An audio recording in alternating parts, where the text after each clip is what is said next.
Now, the moment we've all been waiting for. And it's coming right up. You're going to hear a roar of the crowd, and believe me, you will never, ever forget it. Are you ready? Count it down. Ready? Okay, here we go now. 24, 23, 22, 21, 20, 19, 18, 17, 16, 15, 14, 13, 12, 11. All right, everybody, let's get on it. 10, 9, 8, 7, 6, 5, 4, 3, 2, 1. Geeks about this result. All right, here we go. Tigers win it 3-0. Brandon, you want to play the Dan Dickerson call? Since we didn't. 2-2, Sweeney takes off. Fly ball, right field. This one's deep. Going back is Brennan. He's looking up. And it's gone! Dickerson overmodulates. I know. Wow. Kerry Carpenter with 2 outs in the 9th. A 3-run bomb, and the Tigers take the lead. Unreal. That was unreal. And you know what? This room exploded. You guys both said, "Oh, he's going to strike out." No, reverse psychology. And I wasn't really disagreeing. I don't know. I have an immense belief in Carps. I think he really is a middle of the lineup slugger on almost any team. It's easy to say. You've been his biggest champion all year long. I just think he's a great power hitter. He's got the slugging percentage to prove it, and he's also a 280. He's the best hitter on the team. He does only face right-handers, but the pitch he hit, a 94-mile-an-hour slider, I suppose, that dropped low inside, and he got the barrel of the bat on it. He's just a very, very good hitter. Against the best closer in the game. And this stuff is not supposed to be happening. It's almost like it's not supposed to be happening, but it keeps on happening. So maybe it's supposed to be happening, and on it goes. It's really a shocker. The way they eliminate Houston, and here they go 17 2/3 innings without scoring. They get close to scoring, and Stephen Kwan makes an incredible catch that just sucks the air out of it. And here they hit the ground. You know, I'm not sure what to say about that catch. It was probably a catch. I think that he had the leather of the glove on the grass when the ball hit. It looked like it bounced up, but I think it was in the leather the whole time. I think it hit the leather, and you thought, like the thumb, and you thought that it might have used the ground to help hold it in there. Well, I think the glove was on the ground, and it did bounce up a little bit, but it was inside the glove. Yeah, now, you know, example, it's different against the wall. You can't trap a ball against the wall in the outfield. It's very hard to see if people are doing that or not, but I mean, it's very complex. I think it was a catch, though. Yeah, because it hit the glove. It sure hurt at the time. It hit the glove first, and he never lost control of it, so it had to be a catch. But and that was Wenzel. Was that Perez hit that ball? Wenzel Perez. Yeah. I tell you what, they had some guys. You know, Rogers got a hit in the 9th, and then 2 outs. Sweeney? Two outs, a single by Rogers and a single by Sweeney. The 8 and 9 hitters, and then Malloy, who had started the game as a leadoff hitter. They took out, and he actually... Much to Drew's chagrin. And he... he had 2 hits. Much to Drew's I said he'll go 4 for 4. What He didn't get 2 hits, but he got thrown out at second. I cannot believe we hit a rookie that's batting 204 leadoff in a playoff. It's just weird. Hey, it works. No, I've said it many times. I really don't question AJ that much. I do, because you kind of have to, and it's fun to talk about, but... It's just the weirdest shit. How can you start a 200 hitter hitting leadoff in a playoff game, and he gets 2 hits? Because they're all 200 hitters. That's why. Well, they are a 235 hitting team, so you're kind of right. I mean, the last 2 guys in the lineup that got hits have OPSs in the low 6s, which is well below average. So they're a below average hitting team. They get hits when it matters, though. Andy Ibanez gets that 3-run triple, and he's had 2 RBIs in his last 48 at-bats. So guys come through, and there's some sense of, I'm not saying there's any magic here, or it isn't divine intervention, but there's just a sense of belief they have. And I tell you, maybe you don't buy it, but when they put Javier Baez and just got him out of sight, put him on the IL, we don't want you near the ballpark, just get away from this team, I think in a way, it kind of set them free. He played. He was on the roster active until August 22nd. He was actually on the roster for the first 9 games of the streak, of which I think they won 7. I don't think he was playing, though. I don't know. He wasn't playing much. I think he played a couple games. I thought on the 13th they put him on the IL, and that's kind of when all this began. Well, 13th's the day Carpenter came back, too, and hit 2 home runs against Seattle, and Rogers drove in 6. I think that's the day that they put Baez on the IL, and I think moving him off the team, not you know, when you're a young player playing for the minimum, and they got 13 rookies on this team, and in the past, let's go back a year, when you see Cabrera for the last 3 years sucking the salary cap, overweight, not able to run, and you're making the rookie wage, and you're trying to make this team, so they were free of that before the season started. Automatic out. Then when your highest paid player is making more than all of you, right, everybody else, getting him out of sight, I think, kind of freed them up a little bit. Of course, there's a lot more of that. There's the ingenious way this pitching staff has come around with it. Even just Brisky, who finished the game. Yeah. He had all kinds of arm problems and issues.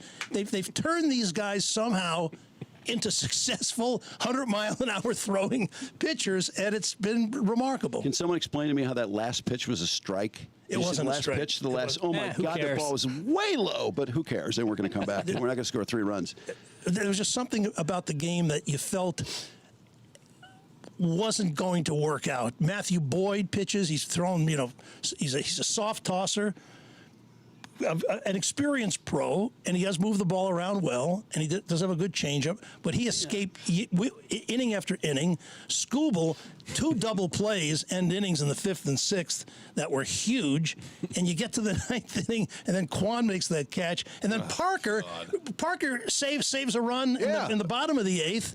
So it's just unbelievable. So and then with 2 outs in the 9th, they're going to go 18 innings with no runs in the first 2 games. Say, well, it comes to an end now, and Rogers, the number 8 hitter, Sweeney, the number 9 hitter, and then Carpenter in the leadoff spot where he would never be. And the best reliever in the league, perhaps. Cleveland's best, easily. Who's given up 2 home runs this year? All I think season. I think both of them to right-handers. And Mark, did you say he'd only gone over an inning once all year? That's what they said on the broadcast when they were in the midst of blowing him. I believe he had piled up a few pitches by the time Carpenter came up, right?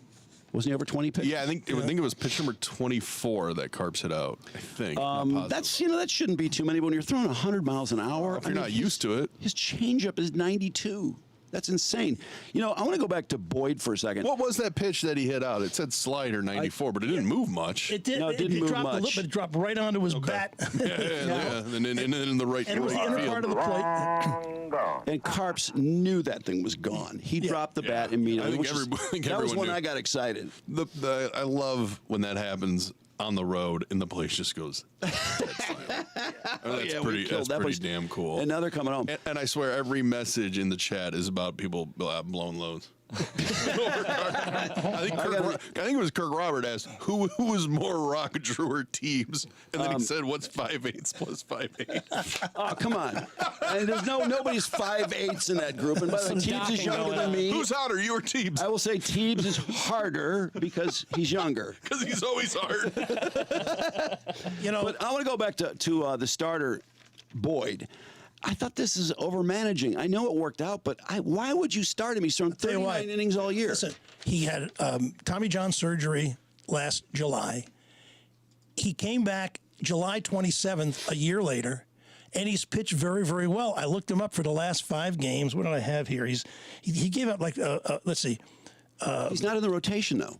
23 innings, gave up just 5 earned runs in the last 5 games. So he's starters who pitched all year, though. I think he's an experienced veteran and he's healthy. Would you want him starting for the Tigers today? No, because you got Skubal. Here's the deal. If Skubal wasn't starting, would you want Matthew Boyd starting? Better than any starters we have, except for Skubal. I tell you, overall, the excitement here isn't just because of this amazing run, but the fact is we quit on them. Yeah. And the reason we quit on them is because they quit on themselves. They traded their second best pitcher. They gave up on the season. They gave away Canna too. They could use a right-handed hitter right now. Carson Kelly was a good hitting catcher, and also the reliever Chafin to Texas, good pitcher. So when they give up, how are we supposed to feel? We're supposed to still have hope, and apparently it's come out that there was a big team meeting around then. Brisky was talking about that, and how he said, how Hinch said, look, don't worry about the stats, don't worry about the contracts, it'll take care of itself if you just play for one another and win. And they're a young team, they're impressionable.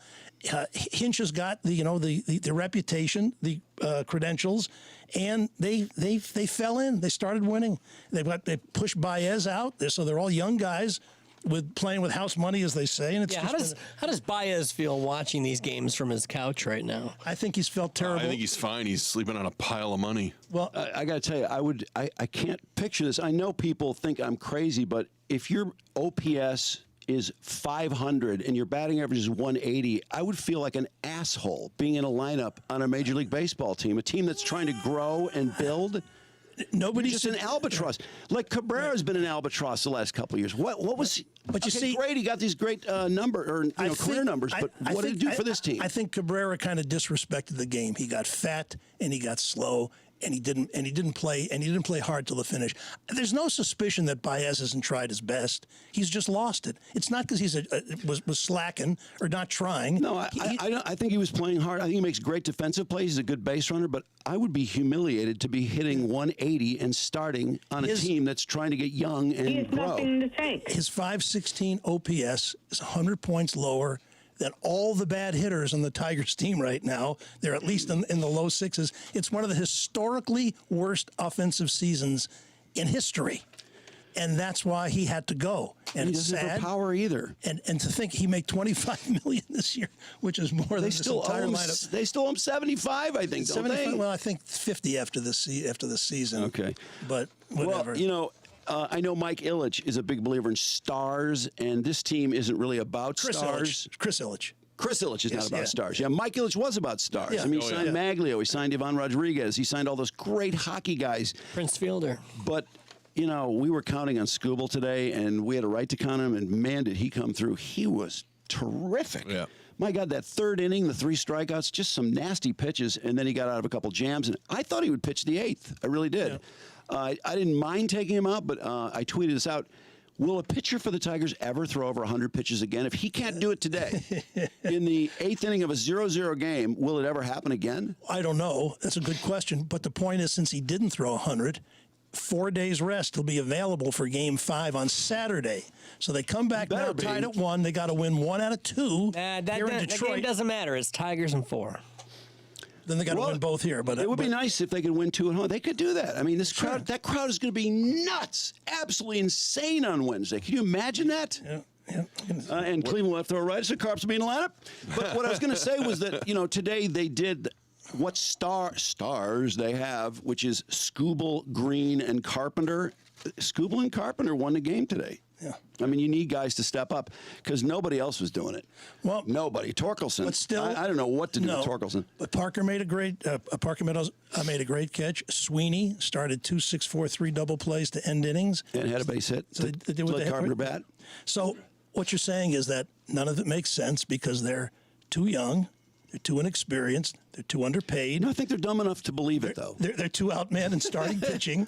But, this is all. You're telling me there's a chance. This is what happens. The vagaries of human performance. It's how Buster Douglas upsets Mike Tyson. It's how the U.S. wins the Miracle on Ice. It's how the Pistons at 8-1 underdogs beat the Lakers in the finals. So Eli, shit happens. What about the Jim Valvano quote? Never give up. Never give up. No. Ordinary people do extraordinary things every day. That's right. It's actually a great quote. It is. So here we go. Where does that home run rank in Tiger history? I mean, that's going to be an all-timer, right? It's got to be. Maglio's is still number 1. Yeah, right? it's got to be behind Maglio and Gibby's. Yeah. But it's what else is there? probably a cool third, I would say. Now, understand, and this is not to denigrate Gibby's home run, but they were leading at the time. Oh, sure. Yeah, they were up 3 games to 1, and it was 5-4 in the 9th inning. Maybe we should suspend the potential order of the most important Tiger home runs in the series. Maglio's was big. Yeah, got him in the World Series. Yeah. He had 2 that day, too, by the way. I think a lot of people forget he tied the game with a home run in the 6th inning. I'll always remember J.D. Martinez coming off the IR against Chris Sale. Cool. Oh, that was great. Was that great? And then, of course, Miguel Cabrera versus the great closer, Mariano Rivera. Yeah. So have we already put... And Cecil. Didn't Cecil hit one out of the stadium for number 50? There's been a couple not a balls playoff hit on one, the but yeah. roof. But yeah, I think you got to take the playoff home runs. Oh, look what, So it's easily third. did you see what Kirk Roberts said? I can't wait for the other 31 teams to use this run as an excuse to not spend, in the offseason. I am worried about that. I am worried that Chris Ilitch is not going to spend money. He's going to go, look at what our young guys are doing. Let's let them. Chase Young, he's a good guy. Let him start. Let's give Torkelson another year. I got to tell you, Torkelson, I just don't know what do you do. I know you got to keep playing him because you figure he's going to run into one. But I got to tell you, I just don't know. I'm not so sure he's going to run into one. No, he swings for the seats, and he's not getting around on fastballs. He's facing great pitching too. I mean, would it be? Do they want to sit him for a day or something, or do you just keep putting him out there? What good is He's that going to put him out there. Yeah, I suppose. But I mean, that's an out in this lineup. He does not have a hit in postseason. 4 games. Look at so Skubal now, 13 innings in his 2 postseason starts, 14 strikeouts. 7 hits total, no runs, 1 walk. Pretty amazing. And yet he got saved by two inning-ending double plays. Yeah, those are good. I tell you what, the second double play I did not think was going to happen. Yeah, I thought he was going to beat that out. Where's Foley now? I was surprised that after his bad performance against Houston in the first game, I thought he's going to send him back out there, get back on the horse. And he didn't. No. Yeah. He sent, was it Brisky? Mm-hmm.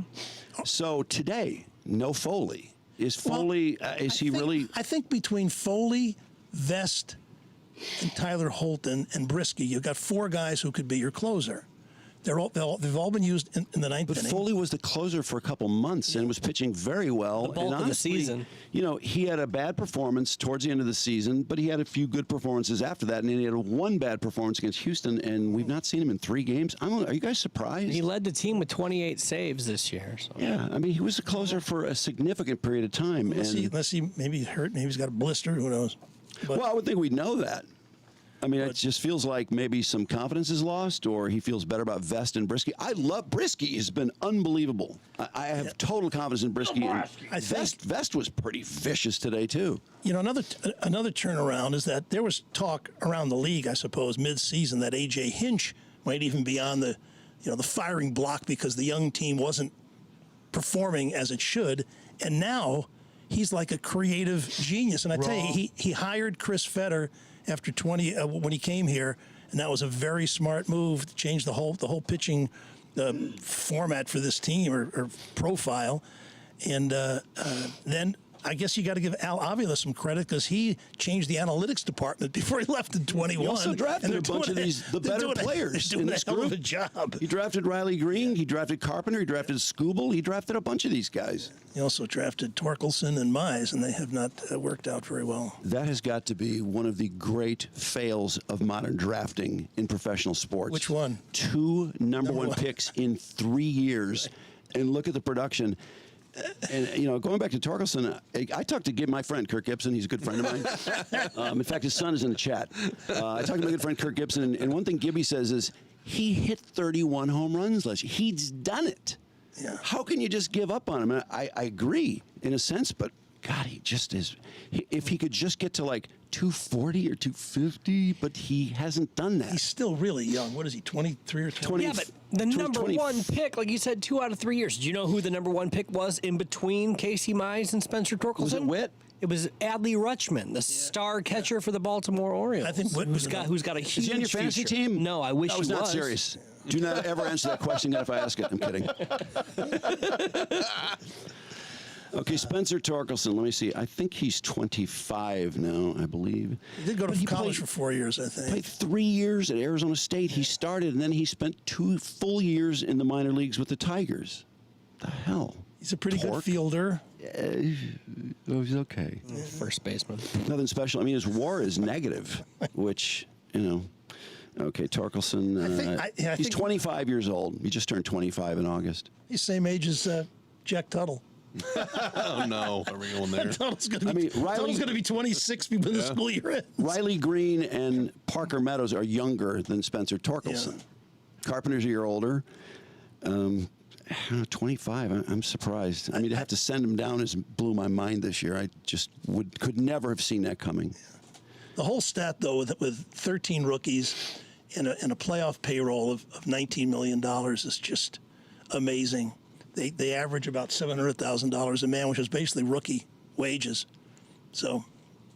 The fact that they're making less money than Hader, the reliever I could not wrap my brain around that. This is just. Did you say there's 13 rookies on the roster right now?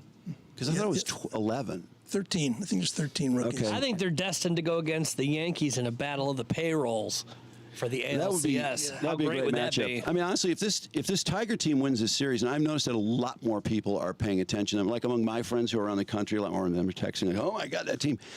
If they get through this series, I think they're gonna start building a groundswell of people who are fired up for this crazy, stupid young team that has no idea that they have no business being here. We all gave up on them. They gave up on them. They gave up on themselves. I mean, the players are the only ones that didn't give up. Flaherty pitched last night. How did he do? The Dodgers lost that game. Yeah, the Dodgers lost pretty bad. I'm not sure exactly how Flaherty did. We should have a scoreboard segment. What's going on around the playoffs? Around the horn? Flaherty went 5 innings, and he gave up 4 runs. Not good. Well, it makes the trade look a little better because Sweetie got a hit for the Tigers. We won the trade. Was ineffective for the Dodgers last night. We won the trade. Eli, by the way, you've been accused of being very high by the chat. Always, every chat. Yeah. He's a professional, though. He waits till the end. How's the chat, Mark? How many people are in the chat? I was doing pretty well earlier. Let's see, 706 right now. So really? That's good. That's higher than the Lions chat. Yeah, I mean, but look at the excitement to win in the 9th like that. No, I agree. But I would think more people would be in our Lions chat. Yeah. Well, it's kind of a strange time. It's kind of a. It's actually probably a better time because people it's early in the evening. It's easier to pop on YouTube. And so many people though watched that CARPS home run. I mean, my phone blew up. Just all these group chats. Oh my God, did you see that? So a lot of people are watching and they love this team. You want to play Dan Dickerson one more time? Some people are still joining us in action here at YouTube. We've only played it. Sweeney takes off, fly ball right field. This one's deep. Going back is Brennan. He's looking up, and it's. Oh, man! Kerry Carpenter with 2 outs in the 9th. A 3-run bomb, and the Tigers take the lead 3-0. Why are we not listening to Dan Dickerson? I mean, these guys. We really should put him on. I've been missing Benetti during this playoff run. I really. Yeah, he's good. You know what? He's been great on college football. He's been doing college football and NFL. Yeah. I think he did. Didn't he do the Michigan State game the day after the Astros series? Wasn't it? Yeah. Yeah, and then he did a game on Saturday as well. No, he's been a great addition, I think. Definitely upgraded the broadcast to the Tigers booth. You know, you were talking about #1 picks, Mize and Torkelson not succeeding, but wasn't Scuba was a 9th round draft pick? Yeah. I think Carps was like a 19th. So these are guys like Mark Fitters was a 10th round draft pick. Something just a kind of a throwaway pick on a long shot.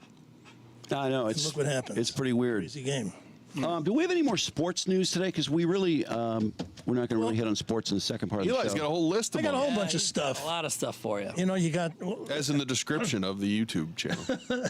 You know, watching football. I watched a lot of football yesterday, and I was struck by, these quarterbacks make so much money, and deservedly so, because it's the most important position. But, there was a time before free agency where you never worried about a guy having a bad year because you just cut him the next year because they owned the players. So, baseball didn't get free agency until the late 70s. So now you got in football where a guy like Deshaun Watson, which we're all so pleased to see fail. I love it. Because Cleveland never should have. And the 2 guys that they let go, Flacco and Baker Mayfield, are starring. Yep. Yeah. So they get Baker Mayfield's the one I don't understand. He won a playoff game with the Browns. They had not won a playoff game in 30 years, and then he has 1 year. He's injured. He doesn't play terrible. And they're like, oh, he's got to go. And they got to have this guy who's allegedly assaulted, how many women? I don't even know. 24 settlements, and there's another one there now too, by the way. And I was reading this morning that there's a lot more upset over these sexual assaults in Deshaun Watson lately because this new one came up because he sucks. Exactly. There sure is. In fact, there's fans that are really, really hoping that this new allegation that something happens where they can they're rooting for the victims now. I've seen forums where they're rooting for the contract to be voided. They should have been rooting for the victims before. Really, people should be lining up to beat him off again because he was really good when that was going on. Exactly. That's true. Yeah, maybe that's the big missing. It's like Tiger without his horse. Brandon, can you find the audio? If you can find this, it'd be great. The audio of the Browns talking about we've talked to him. He's such a wonderful man. Right. The way they made excuses for him and how he's turned over a new leaf and how he's gotten counseling and how he's a new man and we believe in him. What a bunch! And then he apologized, and then he said, "No, I wasn't apologizing to the women. I was apologizing to all the people with the team and all this. Put them through." Right. So he threw for 125 yards in a loss, in a blowout loss yesterday to Washington, 34-13. He's sacked 7 times. He's not running well. I think something is gone from his legs. And he's got good talent around him, too. He's got good receivers and a good tight end. Those legs are gone. He doesn't have the 2018 legs. Well, he's all backed up, too. That's true. Here's the Browns owner, Jimmy Haslam. I can't wait to hear this. Tell me he's not Eli. Come on. I haven't fully judged Deshaun Watson. Let's hear what they had to say about him 3 years ago or 2 years ago. I haven't fully judged him. In this country and hopefully in the world, people deserve second chances, okay? I really think that. As long as they can throw a football.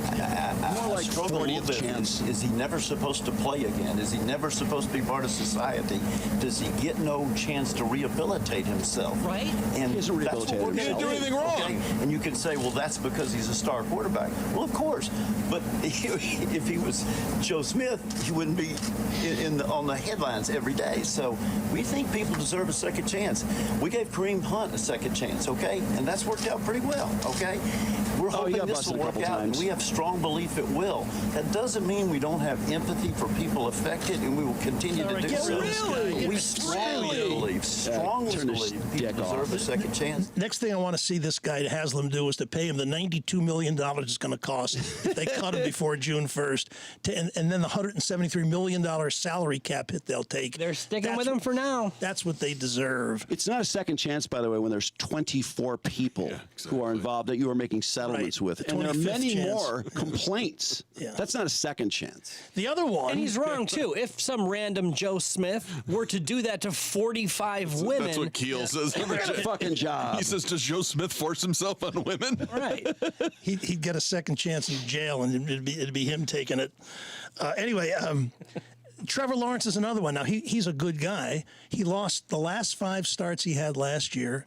They gave him a $275 million contract, $55 million a year. Well, is he worth it? Why would they give him that? Lost the first 4 this year. Did win yesterday, though. Yep. A personnel executive around the league said ownership thinks he's a superstar, but he misses easy throws, bad body language. This will not end well. Yes, it will not end well. And 2 guys that the Carolina Panthers have used before Bryce Young came along that they thought weren't good enough was Trevor Lawrence. I'm sorry, take that back. Baker Mayfield and Joe Flacco, who are both starring. And what Carolina does, they trade 4 draft picks, 2 1s and 2 2s, to get Bryce Young, who has now been benched for Andy Dalton. They're 3-19 since drafting him. So these are the things that happen when your quarterback doesn't work out. It's very costly. I can't believe Bryce Young is. It's over already? Yeah. Total bust. Yeah, total that trade. Worst trade in NFL history. And one of the draft picks that they got to pick number 1 with Young went to the Bears, who used that number 1 pick to pick Caleb Williams, who was had a pretty good game yesterday. 36. And, by the way, with the 4 draft picks, they threw in DJ Moore, the receiver, who caught 2 touchdown passes yesterday from Caleb Williams. So this is what bad shit happens. I haven't had a chance to see Bryce Young play that much. What is the problem? Everything. He's tentative. He's plays scared. I don't know. We don't watch a lot of Carolina, but we know that he's doing poorly. And yet, a lot of the 50 million guys, people are very, very happy with. They're happy with Mahomes, and the Bengals are happy with Burrow and Lamar Jackson and Dak Prescott and Josh Allen, and the Lions are happy Jared Goff. with Jared Goff. Yeah, Jared Goff. Jared Goff. Jared Goff's done a fine job for the Lions. Jared Goff. And of course, the Vikings are 5-0. Although Sam Darnold, who was a number 3 pick, the way Lawrence was for Jacksonville, is doing okay. He's 5-0 with reborn. yeah, reborn with Sam Darnold is with the Vikings, and kind of a placeholder till J.J. McCarthy comes back. So, Vikings are going to be hard to deal with, and Kirk Cousins, who the Atlanta gave $40 million for 4 years. Hell of a game. Man, Kirk Cousins, 509 yards passing. The numbers he puts up are insane. Insane. It is. Are they throwing like that? Are they throwing that much every game? Not like Thursday, but yeah. Like that, and the wild. Because he had another crazy game where he had like 50 passes this year. And I think I'm lost interest in watching Michigan this year. It's just they're well, I gotta watch them, but it's Nice hopeless. Alumni. It's hopeless. Alumnus. There's 6 games, 3 quarterbacks. They're a mess. They're a total mess. They start the Davis Warren, who was a walk-on, and he was terrible. Orgy played okay for a while, but he just can't pass. And then finally Tuttle in his 7th year. 7th year. He only started 5 games in the first 6 years. Watching that game against Washington when it was 17-17, and Tuttle, I think he had 2 3-and-outs, and he came back out there, maybe 8 minutes left. I'm like, why not put Orgy back in and just run the ball every single play? Right. That's what they've done the last 3 years. 8 minutes and kick a field goal. That's 60 yards as Veda. Well, I mean, Tuttle was moving the team, and then he fumbled. But he fumbled 8 did minutes not. to go. He did not move the team the previous 2 drives though. I believe they were both 3-and-out. So it's like, okay, I think they figured out what he's going to do, what he's going to run. So let's just go back to what we do. I think it comes down to when you've got 3 quarterbacks, you've got no quarterbacks. No, of course. Right? No, and this is all coaching. This is all on the coaches. It's hard to change quarterbacks 2 or 3 times in a game, too. So- I mean, I think when you commit to somebody. Yeah. Speaking of Michigan quarterbacks, did you see what Dave Portnoy, the Barstool owner this Hell year, yeah. the pizza chomping, beer drinking, women choking pig? That's what did he you is. leave out the gambling? He's disgusting. Small business helping. Yeah, he's a savvy marketer. So he says he'll willingly spend $3 million of NIL money to help Michigan with a quarterback, which means to get Bryce Underwood, the 5-star from Belleville, who's switch. already committed to LSU. But when he says $3 million, that's only the first year, because there are only 2 $3 million quarterbacks in college football, and that's Arch Manning. And who's the other I thought one? he said he paid $3 million every year. Well, Michigan did he say, okay, he said $3 Do you like million. Dave Portnoy picking your quarterback, by the way? No, you know who's going to help him weird? pick? You know who's going to help pick the quarterback? He said their new intern at Barstool. Yeah. Oh, great. Do you know who the new intern is? I have no idea. Connor Stallions. He's got Connor Stallions. He's an intern at Barstool. After the high school he's football gonna season show ends, you. he's going to be an intern. And Michigan is okay with Connor Stallions and Dave Portnoy selecting their quarterback. No, Listen, no. you're missing it. The athletic department has no contact with the collectives for NIL. Yeah. But he said so. Okay, so if Dave Portnoy Such a offers someone joke. $3 million to go to Michigan, then that's not happening. He's not going to. He's a very savvy marketer. So he says, I got Sharon's number. So he's dropping names. I got Sharon's number, and Sharon told me to call a guy. He says, I just want to talk to one guy. I'm not going to get caught up with anybody else. One guy, and I want the quarterback's number so I can call him and I can arrange what we need to do for Barstool. So just what Michigan wants. Dave Portnoy having the number of their freshman quarterback so you can call him after every game and say, why'd you throw that pass on 2nd down? Yeah, why not? Bullshit. Why not? But so now it's an arms race. It's a money race now. Look at the guy. Who's the guy in Miami with his LifeLock business that's failing? Yeah, Ruiz. You know. But he bought a good quarterback. Cam Ward's a hell of a quarterback for Miami. Yeah. So now this James Yoder, who I don't know, who's the host of the Michigan Football Report on YouTube, says he'll throw another $1 million into the pot with Portnoy, but I got to have Bryce Underwood do all of his interviews on my show. So it's just such bullshit. It's just college football. It's just so cheesy and it's just so tacky. Such a mess. And you saw this week that Terrell Pryor is also suing the NCAA. So it is such I don't blame him either. It is such a mess. You can go back to the beginnings of who knows, back to the 20s and 30s, or anybody who's still alive from the 60s. There wasn't that much money in it then, though. No, I mean, no. But real money comes in the 90s, aughts. It just gets bigger, bigger, bigger. That's why I changed my mind. I didn't think they should pay the players until I saw the money getting so crazy. It's like, well, how can you chew up all that money and give none of it? Right. To these guys. When you got Saban with a $22 million payroll just for his coaches. I think it spreads the talent out, though. Don't you? Well, sure it does. Well, look what's happening now. You got like Alabama lost. Did you watch that? I'm watching that game. I'm texting him. Vandy's up 20-7 against Alabama. Apparently, although Diego Pavia is going to go there without being paid. No. Yeah, well, we got something. Well, that was a good portal move. I got to say, the portal is such a big part of this now. Oh, and Michigan, and look at Michigan and Washington. Michigan got out-portaled by Washington because in that game, they had none of the there were no players from last year. I think there was one starter on both teams, a linebacker for Washington. Otherwise, completely different teams, completely different coaches. The coaching staffs were taken by the coaches that left, and so it's a brand new team. Michigan was out-portaled. Yeah. I like that. The coach of Washington, Jed Fish, said the only thing that's the same is the logo. Anyway, what else do I got?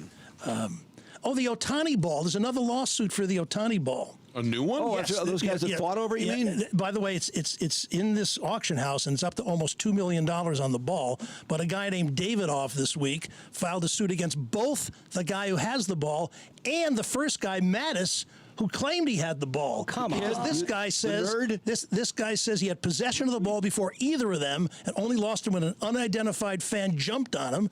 And the next hearing for Mattis' suit is scheduled for October 10th. So this is going to be settled legally. So one of the guys who was a witness, when Bonds hit his 73rd, there was a lawsuit. And a professor who represented the guy who claimed he had a shot at that ball, a guy named Paul Finkelman, professor of law at Albany Law School, says that this is a case ripe for serious analysis and how we're going to deal with these things. In other words, if Mattis has the ball in his hand, has it under his control, then it's his ball.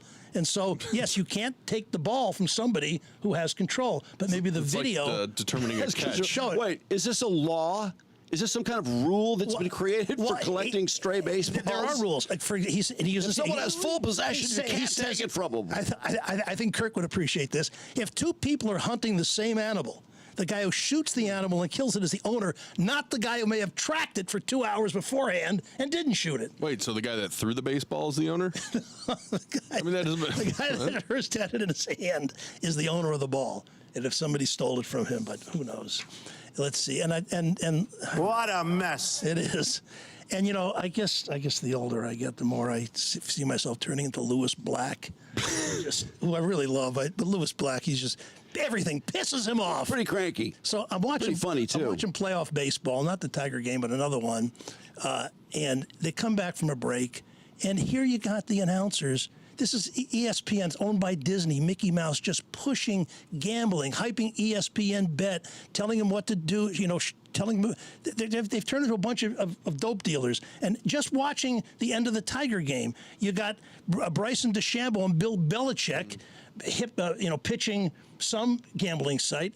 Everybody is selling gambling, except for, in fact, even players. LeBron is one with Kevin Hart selling. Well, the biggest threat to the sports we used to hear for decades. It was the biggest threat to any of these sports, and now all of a sudden they can't get enough of it. Can't advertise enough. Can't spend enough on DraftKings and FanDuel. And did you get to see Bronny play last night? That's another one. What a feel-good. It's so nice. A father and son. I mean, it's such a beautiful thing. A father and a son who has no business being in the NBA. What are you talking about? A father and his nepotic son. Drew, combined, they had 19 points on 8 of 13 shooting. Oh, and how many Bronny have? Oh, he was 0 for 1 with 3 fouls in 13 and 4 minutes. turnovers. Yeah. Well, they each had 4 turnovers, believe it or not. But yeah, that's like he was minus 16 when he was on the court. Oh, and Braun was plus 9. He's going to go to the G League. It's just a lot. No, he's not. He is going to be on that bench. He's going to be traveling with the team. He is going to be watching his dad plow into women in every city. Trust me, he is going all in this year. Eli, have you ever seen a case of nepotism like this in professional sports? I cannot think of one. No, not really. I mean, the Griffeys teams will draft relatives of people, and they Very might be late. The Griffeys played together, but the son was better but than he the was- father yeah, he was anyway. really So Exactly. good. Yeah. Oh, the other thing that bothers me, and why, you know, when you see Dan Campbell, now he does Applebee's spots and he does Call Sam, talking about like he knows who the first family of law is, and he's been in town for 15 minutes. Do you wonder when you see, do you wonder when a guy is in a position like that, why you would just take on every? I have no idea. Kind of. I think Call Sam, I think he pays people well. He likes having big people speak of him, and I believe his compensation is pretty good. I mean, the answer is yes, but at the same time, I like him, so I don't mind Yeah. seeing him on Applebee's commercials. And Here he's been in town for a couple of years. He's talking about this, how he knows that it's the first family. I thought you said he was only here 15 minutes. Well, relatively so. He's cashing in. Let him get his coin. yeah, right. He needs it. And this one, come on, to see in baseball, we understand advertising. When I was a kid in Ebbets Field, they had hit the sign, win a suit. So you got beer. So baseball's always had advertising, but not on the uniform. And to see this Strauss on every helmet in the playoffs, it's a German. I think it's a work clothing company. Oh, is that what that is? Yeah, No idea. Never knew until you said it. Now. Honestly, I thought they made the Every helmets helmet. or something. No, it's advertising, and they got the thing on the mount. It's just Yeah, it's for performance work and utility gear. Hey, what about Yeah, Carhartt? and Eli, they don't have enough money. You don't understand. They never have enough money. They always are going to need more shoulder money. patch, that Meyer thing, and then the Indians have got Motorola. Is it Motown? No, they got Marathon on there. What you watch, the players will be changing the advertiser on their jerseys every inning before it's over to get more money in. I'm telling you, they never have enough fucking money. And wait till college football teams start actually paying their players. Wait till you see their pitches. They're going to be demanding more money out of all you alumni because they don't have any money. You know, we used to. Didn't we watched? Well, that was Jimmy Haslam. We watched right with the Browns. Yeah. Doesn't he own Flying J, the truck stops? I think he's a Tennessee alumni, and I think they have the ad all over their field, don't they? At the Volunteers where they play it. Is it Neyland? Wherever they play. Donald, what ad do they have? Pilot J. Thank you, Brandon. Yeah. Pilot J. What, in the end zone or something? No, I think it's on the field.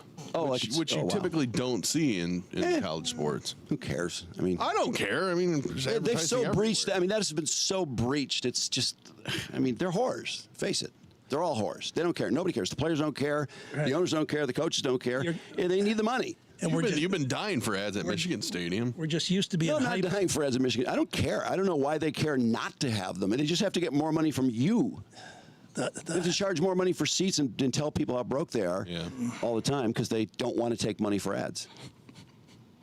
And the last thing I got, did you see that the NBA is now inducting fans into the Hall of Fame? Oh, wow. The brow going to get in? Spike Lee, Jack Nicholson, Billy Crystal, and a guy named Alan Horowitz will be added to the Hall of Fame's James F. Goldstein Superfan Gallery. He's the guy, Goldstein, with the white stringy hair that was always sitting next to Jack Nicholson at the Lakers games. Hey, does it mean Teebs has a chance to get in the Hall of Fame? He's got to start going to Pistons He games. got his own Topps card. They made a card out of that.